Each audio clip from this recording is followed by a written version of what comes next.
আসসালামু আলাইকুম, welcome to Ayesha জায়শাস kitchen. সবাইকে জানাচ্ছি রমজানের অনেক অনেক শুভেচ্ছা। তৈরি করছি ডিম আলুর চপ। আশা করছি আজকের রেসিপি আপনাদের ভালো লাগবে। তাহলে চলুন শুরু করা যাক। ডিম চপ তৈরি করার জন্য আমাদের প্রথমেই লাগছে সেদ্ধ করা আলু। আমি এখানে 3 থেকে 4টা আলু এভাবে সেদ্ধ করে কেটে নিয়েছি। আলু সেদ্ধ করার সময় খেয়াল রাখতে হবে যাতে আলুগুলো অতিরিক্ত সিদ্ধ হয়ে না যায়।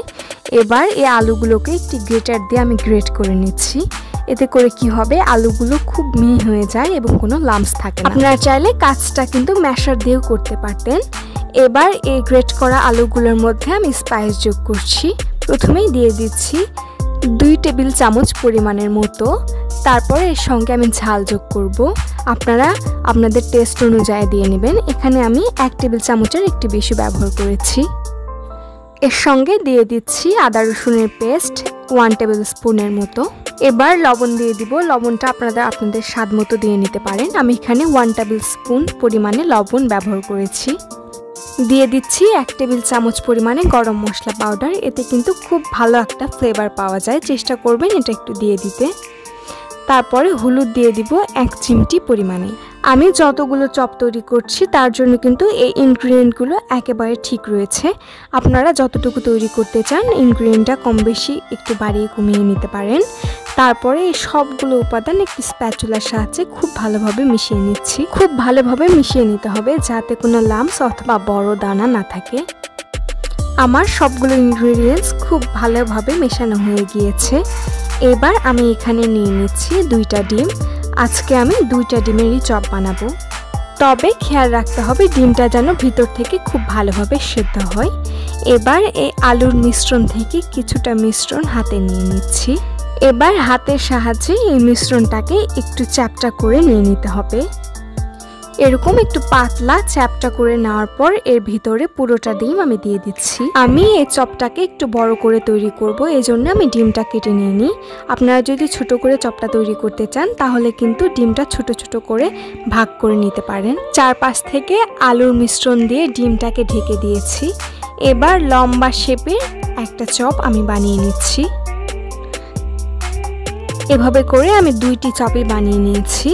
এই চপ দুটি বানিয়ে নেওয়া হয়ে গেলে ফ্রিজের নর্মাল চেম্বারে 15 থেকে 10 মিনিটের জন্য রেখে দিব। এতে করে কিন্তু খুব ভালোভাবে আলুর চপটা সেট হয়ে যাবে এবং ভাজার সময় কিন্তু আলুর চপটা খুলে আসবে না। এখন আমি একটা ময়দার কোটিং তৈরি করে নেব। এজন্য 1/4 কাপ পরিমাণ দিয়ে দিচ্ছি ময়দা। এর সঙ্গে আরও যোগ করে দিব স্বাদ মতো লবণ। তারপরে এর সঙ্গে আমি 1 কাপের মতো পানি যোগ করছি। আমি কিন্তু পানিটা একবারে যোগ করে নিয়ে অল্প অল্প করে পানি দিয়েছি আর অল্প অল্প করে মিশিয়ে নিয়েছি। আমার কিন্তু পুরোটা পানি লাগেনি, 1/2 কাপের একটু বেশি পানি লেগেছিল। এই ব্যাটারটা পাতলা একটা ব্যাটার তৈরি হবে। এই ব্যাটারটাই ডিম চপের উপরের কোটিং হিসাবে কাজ করবে। আর এতে কিন্তু এই ব্যাটারের কারণে ডিমের চপটা তেলে ভাজার সময় একেবারে খুলে আসবে না। দেখতেই পাচ্ছেন, আশা করছি স্ক্রিনে দেখলে এর কনসিস্টেন্সিটা বুঝতে পারছেন। এখন আমি এর মধ্যে তৈরি করে রাখা ডিমের চপটা দিয়ে চারপাশে পুরোপুরি কোটিং করে নিচ্ছি। এবার আমি এখানে 1/2 কাপের মতো ব্রেড ক্রাম্বস নিয়ে নিয়েছি। আমি এখানে অরেঞ্জ ব্রেড ক্রাম্বসটা ব্যবহার করেছি, আপনারা যে কোনো কালার নিতে পারেন।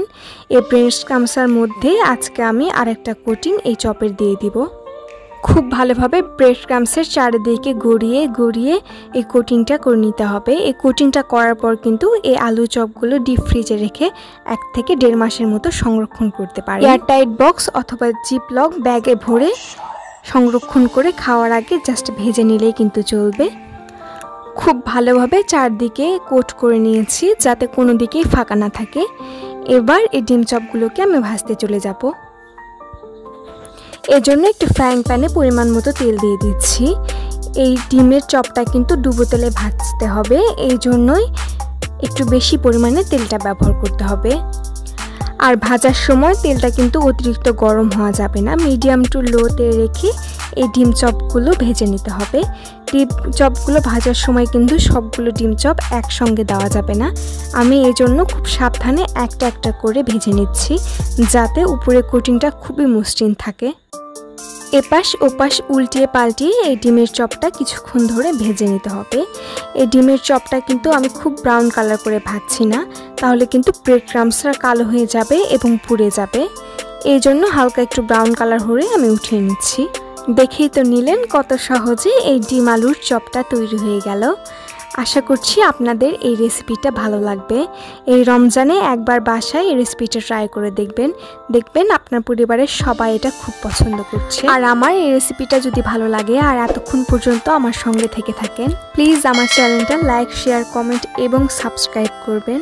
এতক্ষণ আমার সঙ্গে থাকার জন্য আপনাকে অসংখ্য ধন্যবাদ।